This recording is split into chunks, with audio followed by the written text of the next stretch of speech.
We are Living by the Word Ministries, a nonprofit organization dedicated to one cause. That cause is the truth given in the Holy Bible, which we believe is the inerrant and infallible Word of God, conferred to man to live by. We let the Word of God be the final authority as to what is or is not true. We strongly feel that if we do not expose false doctrine, we only encourage it.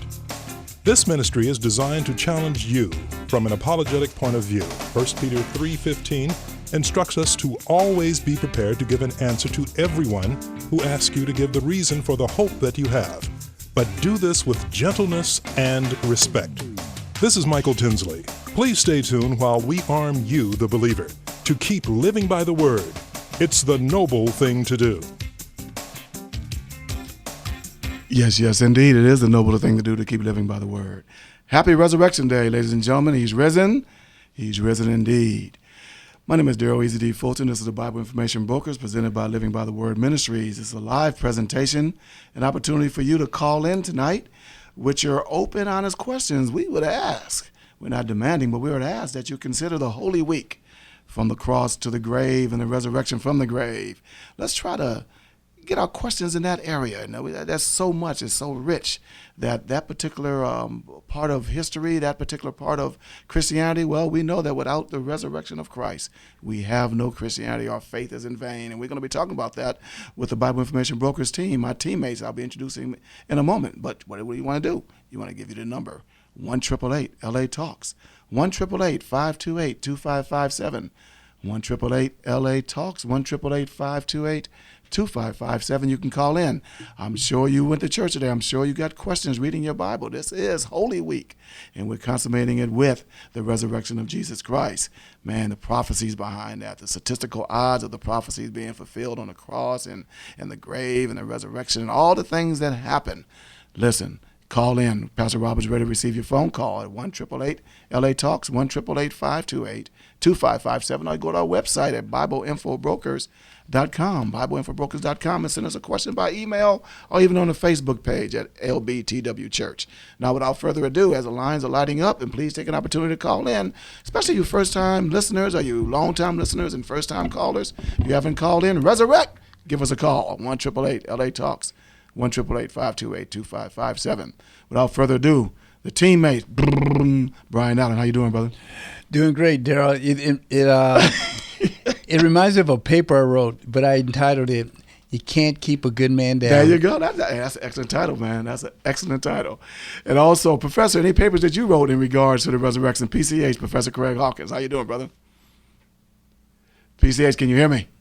Let me bring him up. I see he's there, but let me bring him up right there. I got you. They didn't bring you on the air. Professor just called you up. They didn't even bring you on the air. How you doing, bro? Not bad, thank you. You got any paperwork you did, like Brian's talking about, that can't keep a good man down? You have any clever sayings of things you may have written in the past? I don't have anything clever. That might have been the paper Craig gave me a D on. No, I'm just joking. I'm going to leave that one alone.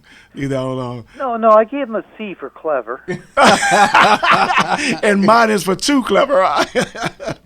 Anyway, ladies and gentlemen, that's Professor Craig Hawkins, Brian Allen, myself, Daryl Easy D. Fulton, with Pastor Rob receiving your phone calls at 1-888-LA-TALKS, 1-888-528-2557. Now, Professor, even though we're laughing and joking on this live presentation, this is the most poignant time of Christianity, the most serious time, because without this resurrection of Jesus Christ, we don't have any Christianity. PCH, if I can impose on you and Brian, let's kind of go back to the cross and take this Holy Week in some kind of chronological order as we setting up the questions for this Holy Week and the resurrection of Jesus Christ that we celebrated today.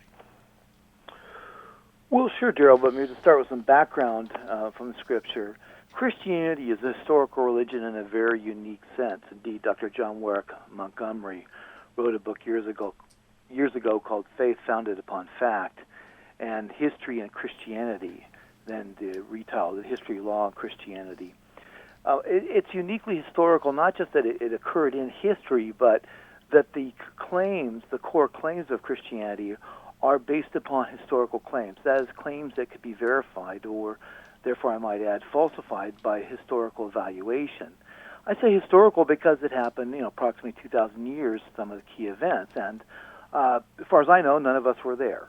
Except for those who believe in reincarnation or what have you. But seriously, none of us were there. So we have to look at the evidence, just as did Caesar really cross the Rubicon? Did George Washington cross the Delaware? There are other claims made that we can verify or falsify. But Christianity says so that it's uniquely historical, let's say unlike Buddhism, because in one sense, with all due respect, whether Gautama Buddha ever lived or not is almost irrelevant. Buddhists would claim that the teachings of Buddhism are true whether or not Gautama lived. He yes, was a purveyor of them, but they would say others found them and have promulgated them as well. So he's not really vital to the religion. He doesn't save them. Hinduism, same thing. There's dozens and dozens of teachers of Hinduism. There's no one figure per se that is quintessentially Hinduism. Oh yes, there are key individuals. I'm not saying that. Maybe we could even say this of Islam in one sense, whether Muhammad lived or not wouldn't matter. In one sense, that they'd still say the claims are true, or same with Judaism, and so on and so forth. But Christianity says no, if Jesus Christ did not live, if he was not born, indeed, as we celebrate at Christmas, did not live, and did not do the things that are attributed to him, was not who he claimed to be, then it's false. There's no either or here. It's either he gives evidence. Indeed, people were doubting Jesus, who he was. And in the book called the Gospel of John, the Good News of John and the New Testament, John says in chapter 10, Jesus says, "Believe me because of the work's sake. Believe me because of what I've done, works that no one else has ever done." And many passages we could cite, and I'm going to let Brian get in here as well, but I want to look at 1 Corinthians 15 for just a minute here. And Paul's very clear.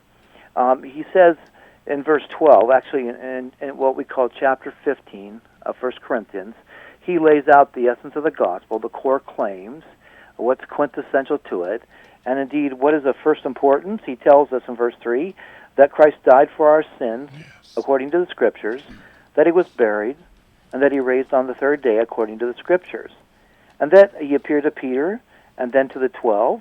After that, he appeared to more than 500 of the brothers at the same time, most of whom are still living, though some have fallen asleep. Then he appeared to James, then to all the apostles, and last of all he appeared to me also, as to one abnormally born. Now, I want to point something out here. So Paul gives this list of people who saw Christ, the risen Jesus. But it's interesting. Notice this quote-unquote throwaway clause that he has in there. He says he appeared to over 500 brothers, Right. and he says most of whom are still alive. Now, what's the point? Why would you tell us most of them are still alive? The point is, what's going on here is he's saying you could talk to them, you could interview them, you could check out these claims. But additionally, I want to note, for time's sake, I'll abbreviate, but in verse 12 through about verse 19, Paul goes into this dialogue and basically says, look, if Jesus didn't really exist, and if he didn't really die, and specifically didn't rise again from the dead, then Christianity is futile. It's a joke. It's a scam. And basically, eat, drink, and be merry, for tomorrow we die. So if Christ didn't really rise, then Christianity is not true. But Paul, of course, indeed believes he did rise. Indeed, we say that when you say Christ is risen, we respond, of course, from verse 20, he is risen indeed. And so Paul is showing the vital importance of first importance, the word protos in Greek. This is of vital importance, first importance. And I also want to note, again, there's just so much we couldn't possibly cover at all. Brian, before I turn it back over to you, I just want to go to John for a minute here and make a few more points as we develop some of this tonight, and then we get into calls a little later tonight. So John claims to be an eyewitness. He like Peter, he says, we're not following cleverly devised stories or myths or fables. In fact, Peter says that, use that very word we get our word myth from, mythos. We're not following myths, but we were eyewitnesses of his majesty. So John talks about this, and he over and over again champions the deity of Jesus Christ. But he doesn't just say have faith or believe it because you're religious. He offers evidence. Over and over again, he puts forth evidence. He says, look at this. Look at the data. For example, listen to this. Just two passages. In John 19, we read in verse 35. Again, I'd love to read more, but we don't have time. John 19, verses 35 and 36 in particular. It says, "The man who saw it has given his testimony." That is Jesus Christ being crucified and what happened. So the man who saw it has given his testimony, and his testimony is true. He knows that he tells the truth, and he testifies so that you also may believe. And then he says these things happen that Scripture might be fulfilled. But notice he testifies. Now I want to point something out here, because a lot of people have this idea, here they're talking about religious claims, and we're not talking about science or history or data. We're talking about religious, i.e., subjective faith claims. Hold on a minute. Yes, indeed, we do. We have appropriated these by faith, but most people are misdefining faith. But I want to point something out here. John says we testify, we are witnesses, and he uses the word witness here is the word martyria. Martus. Martus is a witness. Martyria would be testimony. Martyreo, the verb would be to testify, to bear witness. But I've got to point this out. These are Greek legal terms. These were terms used in Greek courts of law. These are terms saying, I will tell the truth. I'm telling the truth under oath. I'm speaking the truth in a court of law. People have this idea that, he's going to give his testimony. She gave her testimony, and it's some religious spiel. Well, there is that aspect of dynamic, but that's not really what the term means in the New Testament, and we've actually misapplied it. It's a term that's used, again, in a court of law. I am testifying to the truth of this. Not just saying, I have this personal conviction, I have some subjective experience. It is testifying to the objectivity, to the claims of Christ, to who he claimed to be and what he did, in fact, accomplish. So John says, in this sense, he's a witness. Indeed, he tells us as well, for example, in John 20, just a chapter over, verses 30 and 31, he says for us, Jesus did many other miraculous signs in the presence of his disciples, which are not recorded in this book. But these are written that you may believe that Jesus is the Christ, the Son of God, and that believing you may have life in his name. So John, over and over again, appeals to this evidence, appeals to being an eyewitness, with that which we have seen and heard and touched, he says in one of his epistles, 1 John. And so he's claiming there is objectivity to this. There is truthfulness to this. It's not just, again, some religious or some subjective claim. It's a claim that's been appropriated subjectively, we say, that someone has personal or existential experience with Christ, but that personal experience is based upon the objective reality. And if the objective reality is not there, then the faith is worthless. Indeed, that's the title, as I mentioned earlier, of John Warwick Montgomery, one of his books, Faith Founded on Fact. Mm-hmm. And that's what we're celebrating today, in this week and today in particular. And, just to piggyback on what the professor said, it's so true when he just said, when we believe in the resurrection, it's not, like you said, it's not just a blind faith. It's a faith based on fact. But what I want to bring out is the fact, Craig was talking about eyewitnesses, and very, very excellent points that you can't argue. If someone goes, if the world's around 2,000 years from now and they talk about the O.J. Simpson trial or something that occurred, well, there are eyewitnesses to things that happen, and it's powerful to have an eyewitness, and more than one eyewitness, and more than one credible eyewitness. But I want to talk about, Craig talked about the eyewitnesses. I want to talk a little bit about what Jesus said, about the resurrection. And one of the passages I want to look at would be Matthew 28:6, where it says, he is, when there, I'll start at verse 5. It says, "And the angel answered and said to the woman, 'Do not be afraid, for I know that you are looking for Jesus, who has been crucified. He is not here, for he has risen just as he said. Come see the place where he was lying.'" So here we have an account where Jesus did say that he was going to rise, and you can find that back also in John 2. Craig was in the book of John.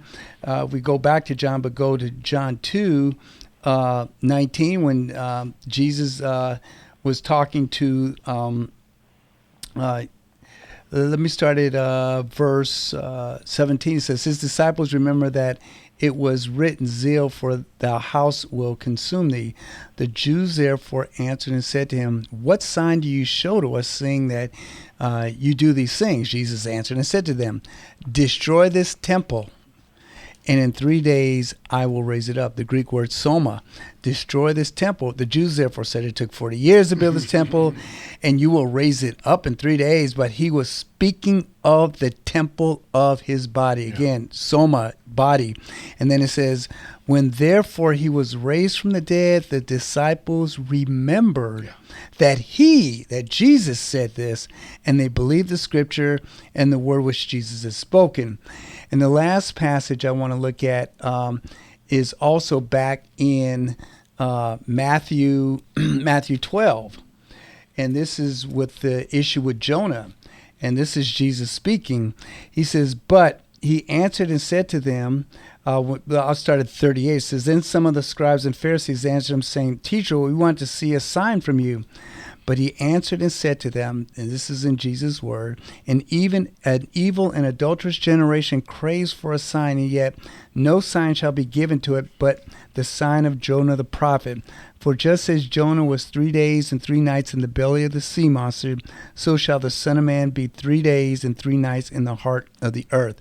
So here you have the professor talking about eyewitnesses and their claims and what they've said and what they've seen, and then it's backed up by what Jesus actually said he was going to do. The beauty of it, the beauty of correlating all that stuff together, PCH, and then go ahead, PCH. Right, and then let's exactly, Brian, and then let's push up a little bit more. Look at this, folks. There's so much data here. There's only so much to deal with, and that is, there's only so many possibilities. Indeed, there's a very good book called Cold Case Christianity by J. Warner Wallace. Great book. Cold Case Christianity, and as a form of detective, he lays this out. How would you look at a crime scene, and how do you discern what happened? What counts as evidence? What are the things you would examine and look at? So let's look at this, like in that case. Or as a historian, first of all, there's only something happened to the body of Jesus. His body is missing. We know he was crucified, and then he was put into a tomb with a Roman guard placed upon it, and then he ends up. The body's missing. They can't find it. Well, Craig, define what a Roman guard is. Well, it's minimally 4 soldiers. People debate how many it is. Some say 16 or more, but I go for the lowest number, so that it's a stronger argument. But it's not like one like you see in the movies. No. It's minimally 4, and in this case, when they're assigned to something, or a prisoner, even a dead one in this case, if they lose the body, if they lose the person, they get the punishment, the sentence that the person that they lost had. In this case, death penalty. So it's not that they couldn't fall asleep. People say, well, they would never fall asleep. They're human. But if they did, they better find the body because they're in trouble. But yeah, so we have this Roman guard, and we're dealing with at least 2 things. We end up with an empty tomb. And we can come back to that, but that's got to be accounted for. What happened? But it's not just the empty tomb, because at best an empty tomb only proves that the tomb is empty. Maybe the body wasn't put in there. Maybe somebody took it. But who took it? And there's really only 4 to 5 major possibilities here. There's not an infinite number, unless you think, people from planet Zatox came back, or Martians came down and beamed them up. Scotty. Other than that type of silliness, what are the options? Well, of course, we can split these, and I'll do this, but let's do family, friends. So maybe the friends or the family, they're distraught. They take the body of Jesus. We'll come back to that. The second one would be his disciples. Of course, some of the family were disciples, and friends were disciples, but for convenience, I'll split these into 2 categories. So disciples. So the disciples took his body. Number 3, who are the other interested parties? Well, certainly the Jewish leaders. Indeed, the guard there is apparently there because they insisted upon it. They want it there because they said, hey, this guy talked about this. He said he's going to rise from the dead, and we can't have this. So, this rumor going around, so we've got to nip it in the bud, so we need a guard. And then, of course, fourthly, we have the Romans themselves, the Roman leaders, such as Pilate. They want peace. They need to keep things in order here. And 5, was there a fifth possibility? I think so. They're grave robbers. Yeah. There are people who rob graves, okay? So we want to account, I actually cut myself off earlier, we want to account for 2 things, not just the empty tomb. The empty tomb doesn't prove much, but it's the sightings and the empty tomb. It's a cumulative case. It is corroborating evidence. Yes. That comes together, these lines of evidence, and that's what a good detective would be looking for, or a crime scene investigator, or even in an accident. When there's conflicting accounts or it looks all jumbled, you look for the evidence that works together, the data that looks complementary, that comes together and corresponds, of course, to the facts. So we need to deal with these alleged sightings of Jesus for over 40 days, and with the empty tomb. Okay, let's just work through this. I'll start with the last one first. Grave robbers. The grave robbers came and took him. Okay, you have to account for how in the world did they beat up the Roman guard? They'd have to deal with the guard, and believe me, Rome would put the Roman soldiers would put no expense, since their life was on the line, to go and track these guys down and get the body back. Okay, so it's just preposterous, really, to think that the grave robbers, typically they're not going to deal with the Roman guard. If they see some reason a grave guarded, they're not going to mess with it. They're going to go elsewhere. Just like a burglar's not going to mess with the house that's the most well lit, has a dog and has an alarm system, video cameras, and everything else. You're going to go to the house that doesn't have an alarm, a dog, and is not well lit, and That's the house you're going to hit. So that makes no sense. It's not a viable possibility. What about family and friends? Well, but here's the problem with things like that. They claim, indeed, his mother and others, they claim he rose from the dead. So it's not just they made false claims, because people have done that, but that they went to their graves, many of them martyred, many of them tortured. Right. James's half-brother became the leader of the church and was eventually killed, was martyred. These guys died for something they knew to be false. And these people, by the way, also champion, not only do they die for a falsehood, which they knew to be, and them the main perpetrators of this falsehood, but they went around talking about speaking the truth and telling the truth, and how important it was to be truthful and to have character. And yet they were the consummate liars. And so that's just, you look at this and it just doesn't work out. The family haven't taken the body, or friends, because they die for these claims. The disciples, people say, the first converts, they already believed in him. No, they didn't. By the way, even his half-brother James was mocking Jesus at one point in the Gospel of John. He says, look, basically, if you're all that, go up to Jerusalem, man. Go show yourself. Do your thing. Because he didn't believe, it says, because he didn't believe in him. And even look at Thomas and some of the other disciples. They're doubting. They're hiding out. They weren't going around championing the claims of Christ. They were discouraged. They were distraught. They were hiding. They went in hiding. How do you explain the transformation of the disciples? That's huge, Craig. Yeah, and then Thomas even says, you guys are crazy, basically. I'm not going to believe this unless I see him myself, unless I can put my hand into his side, and so on and so forth. Look at the nail prints and the nail marks that went through his ankles. And yet Thomas becomes a believer, of course.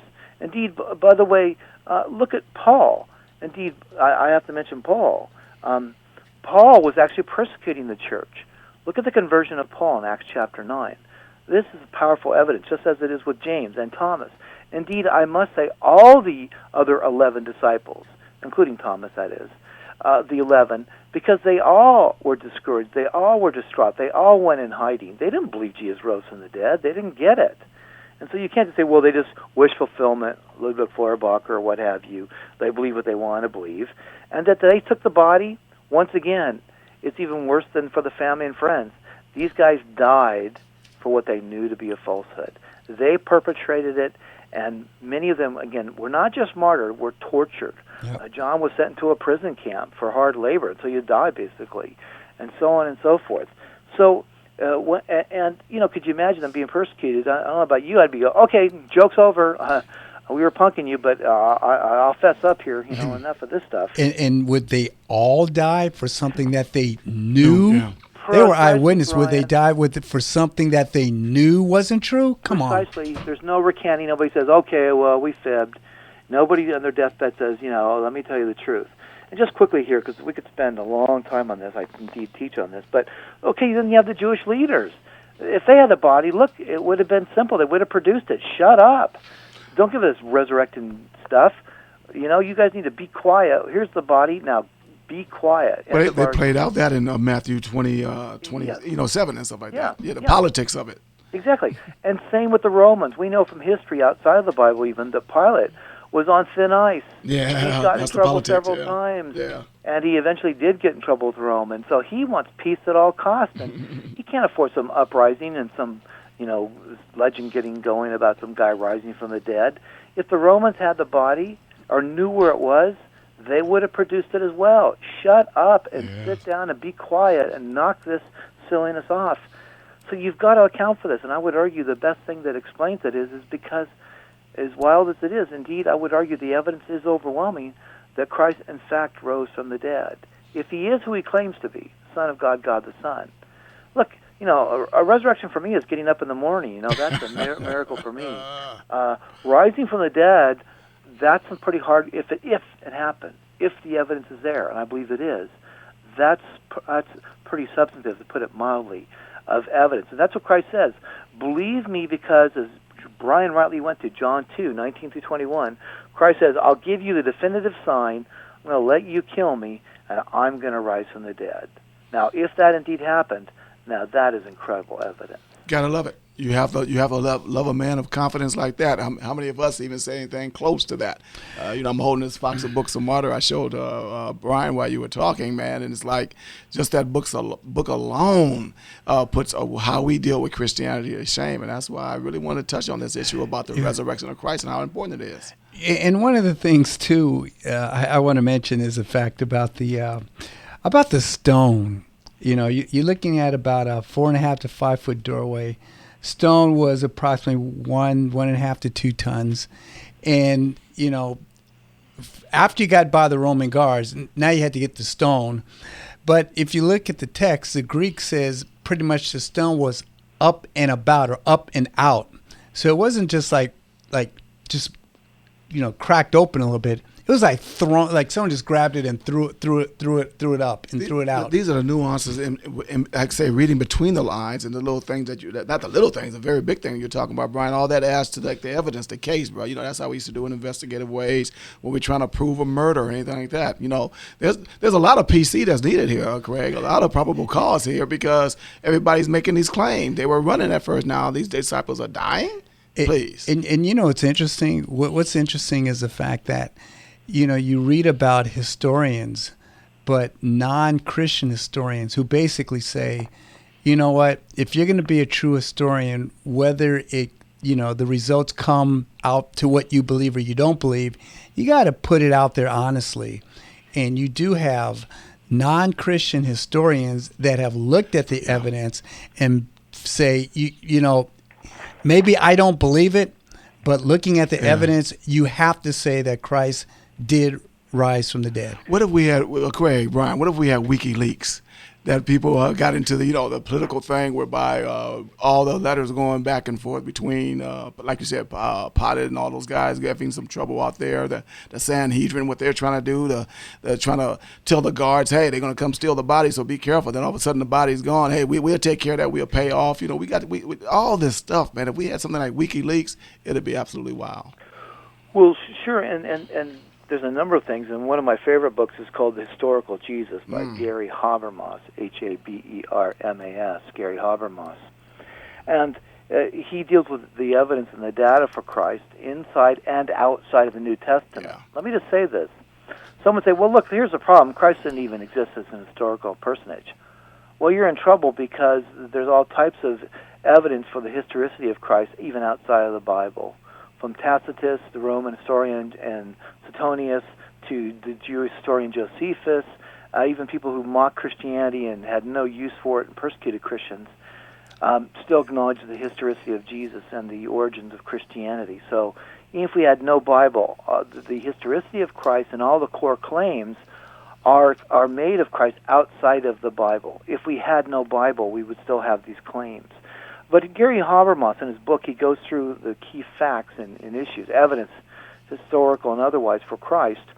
But he talks about 4 key facts, and I want to mention these here, that the most liberal scholars, skeptics, have to deal with, and indeed they have avowed these, and that is Jesus died by crucifixion.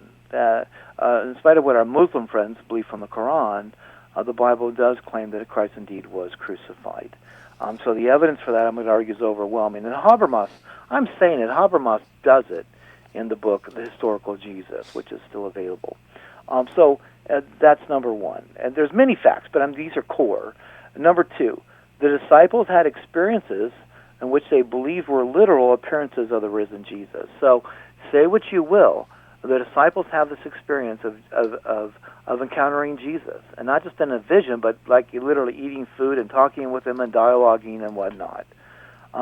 Number 3, the disciples are transformed from these doubters and people who are basically hiding out, cowards, to people who gave their lives, literally were beat and persecuted and most martyred, killed for what they believe. So we've got to account for the birth of these individuals and indeed of the church itself. No, the church didn't start, in somewhere else in Asia Minor or somewhere.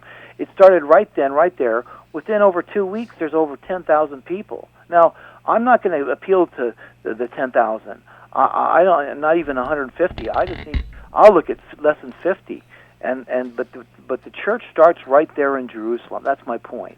And indeed, Peter in Acts 2 says, look, you yourselves know these things. He doesn't just say, we believe this, we have the subjective experience, this is our faith, and he bows his head and folds his hands and looks pious. He's in their face, he says, you yourselves know this to be true. Yes. Right? He's appealing to even hostile eyewitnesses right then and there. So you have the birth, the transformation of the disciples, and the birth of the church. You've got to account for this.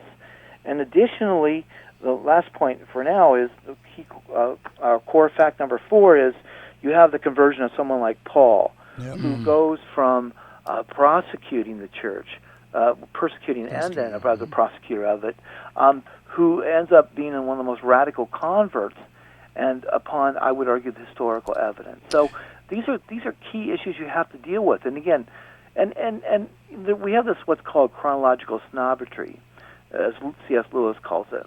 We basically think everybody before us is a moron. They're all idiots. We're the only people who have any sense. I mean, if you think that, you need to do a little... I have a background in history. You need to do a little reading. That's not quite the case, my friend. But basically, so these boneheads, these Keystone Cops, all misplace the body. Not just the disciples, not just his family. The grave robbers apparently can't even find it, but the Roman officials can't find it, and the Jewish leaders can't find it.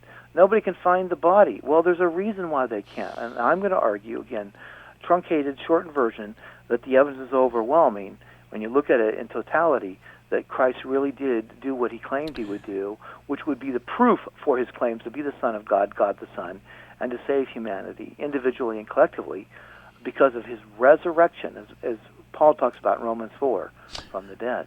And just to have it on recorded on tape, or however we want to say it, for someone listening, if they want to make notes, if you look at the appearances of Jesus, and like I said, you can't beat an eyewitness. John 20, 10 through 18, you have Mary Magdalene. Mary Magdalene and the other women, Matthew 28, 1 through 10. Peter in John 23 through 9, and 1 Corinthians 15, 5. 2 apostles on the way to Emmaus in Luke 24. 10 apostles, Luke 24. 11 apostles, John 20. 7 apostles, John 21. All the apostles at the Great Commission in Matthew 28. Then you had the 500 followers. That's a lot of folks. 1 Corinthians. All the apostles before the ascension in Acts 1, and then Paul after the ascension in 1 Corinthians 15.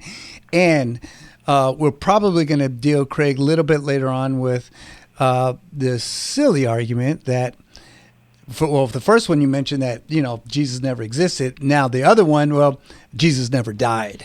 And that's you hear that a lot as well. Well, sure. Go ahead, Greg.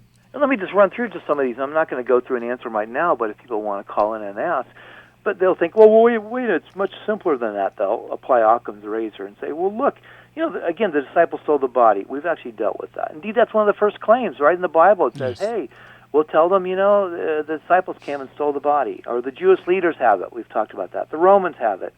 Jesus only swooned, and he revived in the tomb, the cold tomb, and he came back to it. He wasn't really dead. The women went to the wrong tomb. They got the wrong tomb. That's my favorite one. They were hallucinating. There's all these. The twin brother is my favorite. Yeah, that's my favorite right there, brother. The twin. Blame it on the brother. Yeah, the twin brother. He's got a twin brother, and it was him that got crucified. And so there's all these claims. And so let me just say this to someone thinking about these. Oh, we're not ignoring those. It's just a time issue. When I teach on this, I spend an extensive amount of time going through these point by point, and we'll be happy to address them. But I just want to say this for now. But all those hypotheses, all those proposed answers for what really happened to the body, they've got all these gaping problems, all these incredible problems. Let me just do one just quickly. The woman went to the wrong tomb. Is that a possibility? Sure it is. Yeah.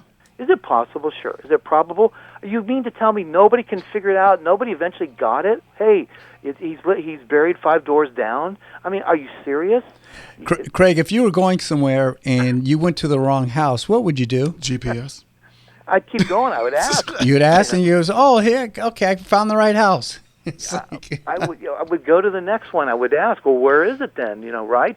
But the women being distraught, could have missed it. I understand that. What I don't understand is that nobody, including them, eventually figured out, oh, wrong one. So that's ridiculous. You're really again assuming these guys are dumber than the Keystone Cops. And whose tomb was it that they buried Jesus in? Well, it's Josephus. Yeah. Well, rich man, Joseph of Arimathea. Well, wait, maybe we just ask him. Excuse me, do you know where your tomb is? You got big bucks. You got big bucks. Listen, God, no, you're absolutely right. Greg, you want to finish up a thought, and we'll invite the people to call in. We got some callers we're going to get to in a moment. Mm-hmm. Here, Craig, the book by Gary Habermas. Was it which one? The title? Because I'm getting two of them confused. I'm sorry. What's that? The title of the book by Habermas. I know there's two that I like. Yeah, because he's got a bunch of them in several editions. But the historical Jesus. Okay, I'm gonna give that book away. So Craig, you come up with a question for tonight. Holy Week question. A Holy Week question, and then the winner, they have to call in. We can't. We're not going to do. You have to email. You got to call in, and the person with the answer, I will send them a book this week. First minute. Okay, cool. Listen, ladies and gentlemen, all this study on the resurrection of Christ, if you're a believer in Jesus Christ, you should have something to say about this to your unbelieving friends, your family, or even to your children, to let them know that this is not just some pie in the sky, supernatural belief because you feel it type thing. This is real historical evidence, as much as evidence that can put somebody away for murder. It can be proven that Jesus Christ did indeed rise from the dead. If you're going to be fair about the evidence, if you're going to have some rules to evidence. And what's that school, even when you teach that now, Craig, at Simon Greenleaf, now Trinity, Simon put that challenge out there to people. Evidence is super important because that's how we live, move, and shake in this world, and everything is done by it. You know what, Craig? I hate to do this to you. You got to come up. No, Craig, you come up with a question. I'll come up with one. Daryl, you come up with. I'm gonna give away. I love Resurrection Sunday. We're gonna give away 3 books. Historical, and it is a great, great, great book. It's good to have. Sounds good. Get your questions together, and we'll do those, and we'll get that to the people. Ladies and gentlemen, listen to Living by the Word Ministries presentation of the Bible Information Brokers. My name is Daryl E.Z.D. Fulton with Brian Allen, Professor Craig Hawkins, Pastor Roberts receiving your phone call. So go ahead and call right now at 1-888 LA Talks 1-888-528-2557. Ask whatever question you like. We're dealing with the Holy Week, but you can ask any question that you like. Give us a call, and we're going to appreciate that call when you call in. The Bible Information Brokers website you can go to if you want to send us a question by way of email at BibleInfoBrokers.com or LBTW Church for the Facebook page. Brian, you gave me a signal there, and one of the things we do want to talk about, we need some resurrection from the pit that we may be in financially, so let the people know, and we get to these questions in a moment. So Janice, Dan, Joy, all you rest of folks holding there, we're going to get to your questions momentarily. But Brian, you need to let the people know that we do need their help financially to take care of some things. I know I told them to pray about it. Those that pray, please continue to pray on what you should give. Brian can tell you how to give. I really believe they know if they should give or not, but if they don't, pray about it. But folks, this is a radio supported broadcast, and we need your funds to maintain and stay on the air, and we really need them. Okay. And so, The bottom line is this. You're going to support us or you're not. And if you believe in this ministry, stand with us. I like the way Craig puts it. The devil hates our guts, but we've been battling and the Lord has been providing, and we're going to keep trusting him. We've been on 20 plus years, Gerald a little bit longer, and there's a reason for that. I believe we're doing what God wants us to do, and it's a privilege to do it. Okay, to answer Bible questions week in and week out, 2 hours of it. And I just pray that we're a blessing, that this show is a blessing to everyone out there. And so with that being said, I'm going to ask you to continue to pray for us. And if you haven't and you're not, please pray for us. And then on top of that, I want to thank those that give to us on a regular basis. Daryl calls them the faithful few. But it means a lot to us. And so if you want to stand with us and support us, there's a couple ways you can send us your donation. You can go right to the website, BibleInfoBrokers.com, BibleInfoBrokers.com. Click on the link that says support and donate, and then you can get right then and there through the internet. It's safe, it's secure, and we'll get your donations right away, and we can handle our expenses that way. Now, there are those that like to write out checks or money orders and things of that nature and mail it in, and that's fine too. We do deposit those checks as well. And you can just make it out to LBTW and mail it to P.O. Box 43967, Los Angeles, California, 90043. Once again, P.O. Box 43967, Los Angeles, California, 90043. I want to thank you in advance for your prayers. I want to thank you in advance for your donation. Yeah, and folks, don't get it wrong. I'm asking you to prayerfully consider how much you should give. Continue to pray for the broadcast. Something Brian just said, I must give a sort of a disclaimer on it. Brian said it means a lot to us. Well, it should mean a lot to you, but it doesn't mean a lot to us by way of we getting anything from it, from the numerations or the money, because we're not getting paid a dime to do this. But it means a lot in the standpoint of you being able to participate in kingdom work. And this is indeed, we believe, is a work of the Lord, and it's a privilege for us to do this broadcast and continue as you support the ministry. 1-888 LA Talks, 1-888-528-2557. Call in right now. We're going to go to the phones, gentlemen. Let's not, without further ado, we're going to get the 3 questions, Brian. You want to give a question now? No, I do want to make one point. Go ahead. Okay, ladies and gentlemen, our listening audience, write this date down, May 11th. Okay, go ahead. Yeah, right. May 11th at Core Church.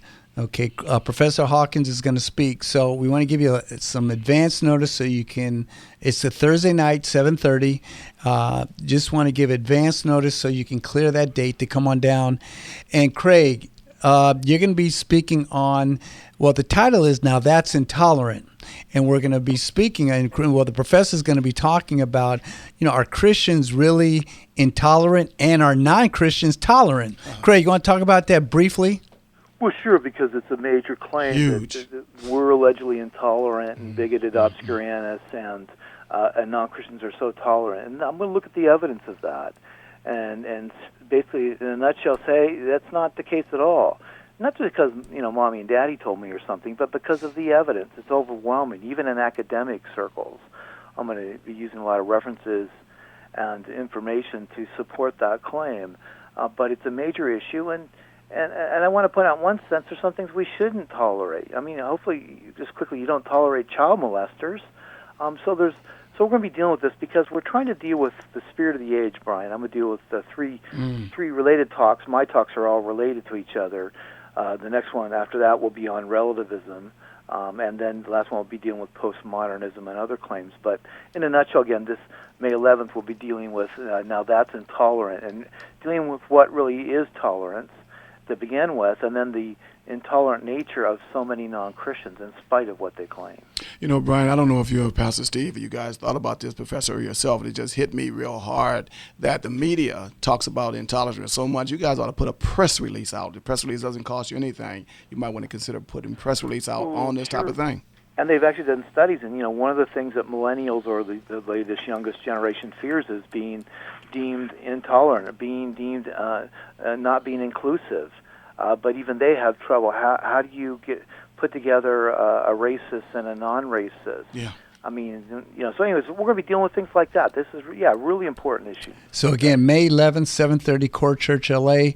It's right across the street from Kaiser, West LA. Right, just two blocks north of the 10 freeway on La Cienega. So are you saying they're going to need to see a doctor after they hear me speak? They might, Craig. Hey, I'll tell you one thing they're going to do. They're going to need to be, if they're not stressed, they may pull a brain muscle if they don't come prepare. I will have to make them sign a release form. There you go. They may leave with a Charlie horse between the ears. Exactly. And Make this a core event, not living by the word events. We don't get in trouble. Well, the thing, I was talking to Pastor Jason, and he made a good point. Because to be honest, the professor was going to be dealing with the issue of Mormonism, but we were, that these topics are coming up, and we're saying we're facing these issues a lot heavier than, let's say, the Mormon issue. True enough. I mean, all of it's important, but this is super important because it goes past the lines of just the church. And a lot of people, the churches aren't talking about this. The church is not talking about a lot of things. But you know what, gentlemen? There you have it. And that's why I'm going to emphasize to you, Brian, I think you guys need to put out a press release and just take advantage of that situation. Get some of the media down there. Duly noted. All righty. Let's get back to let's go to the phone calls first of all. Let's try to get some phone calls, get them in order here, or at least an order that will help flow the broadcast here. I'm going to talk with Keith from Pasadena. Keith, thanks for holding on and calling in. Okay. Thanks, guys. I'd say Happy Resurrection Day, but that's my question. People have been saying that to me all day, and it made me wonder about the origin of the word Easter, and the best I could find out, it was some Greek goddess or something. And did we co-opt that day like we co-opted Christmas? And if so, why is it called Easter and not Christ risen or something? Yeah, that's a great point, and I just need to point out, indeed, from Estar, it's a pagan concept, indeed, the term, the name, the pagan goddess, actually. But so you say, well, then why would we use that? Well, that's why I personally prefer, and you'll hear me say Resurrection Week and Resurrection Sunday. I'm personally trying to opt out of that. Right. But even having said that, it's not like I'm just so offended. There's problems with every day, all the months. Most of the months are named after pagan deities. The days clearly are. The 7 days of the week are all named after pagan deities. Mm-hmm. Planets. So so it was shot through the system, our calendar as such. Yeah, so it just as even Christmas was in fact corresponded to pagan holidays as well. So yeah, the name definitely has a pagan background, Easter, and that's why I prefer not to use it in some of the practices. At least Christmas got the word Christ in there. Yeah, I agree. So that's why my personal protest, Keith, you notice is you generally don't hear me say Easter, Happy Easter.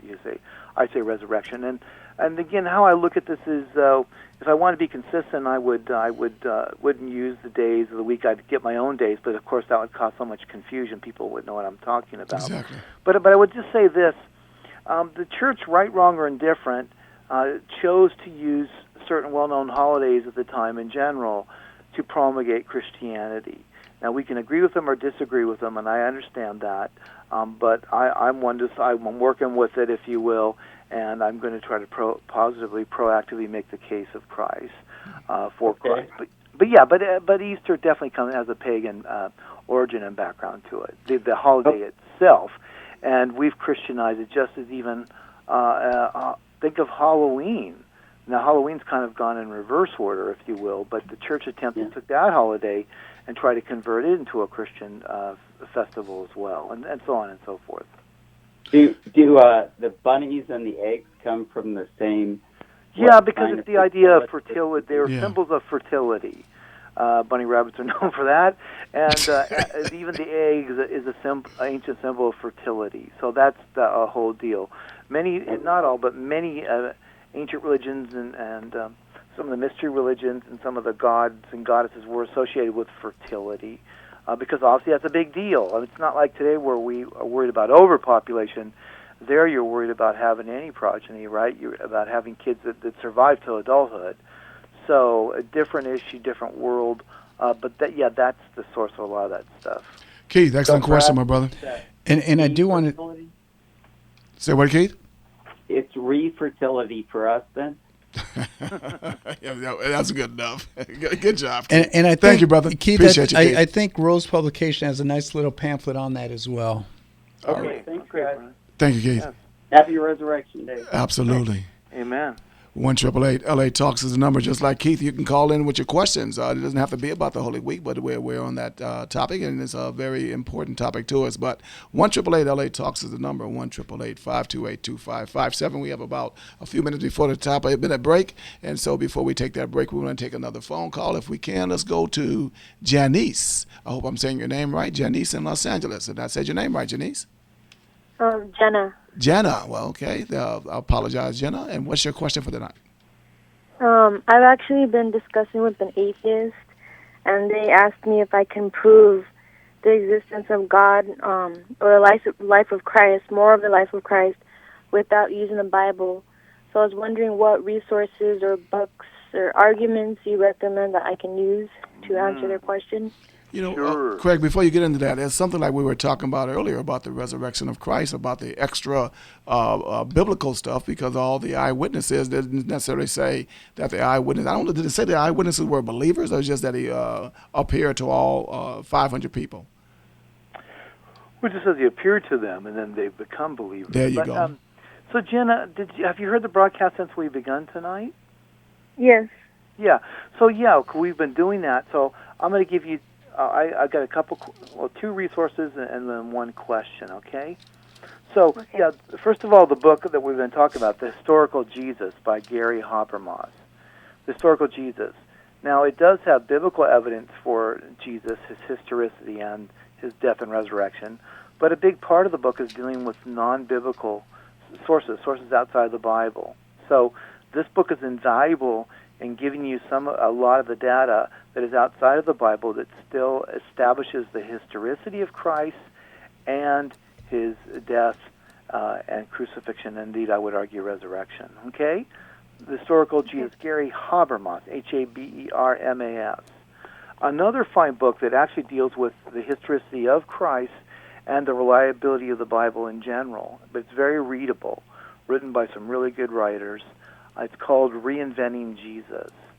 Reinventing Jesus. And there's three authors, but just remember Wallace, Daniel Wallace, W-A-L-L-A-C-E, Wallace.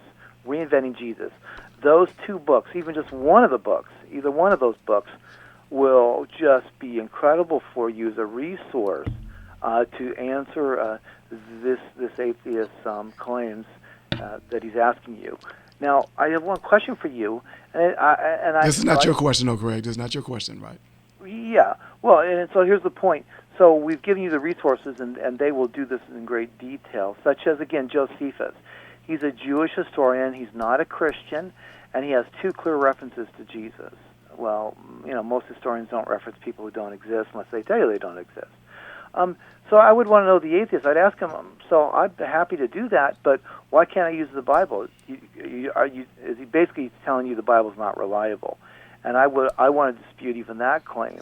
The evidence is overwhelming for the reliability of the Bible. People just don't like what it says. But as far as an accurate document, when you're dealing with reliable or accurate documents, whether that be a will, I teach at a law school, so whether we're dealing with a will or we could be dealing with a work of art or what have you, some alleged contract, whatever, we're looking at least for an ancient manuscript, you're looking at three questions.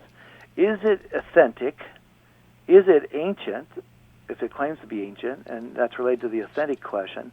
And then if it's a relevant claim, is it reliable? Those are the three big questions. Reliability, if it makes actual factual claims. If it makes no factual claims, and then reliability is not an issue. But if it does, that is an issue.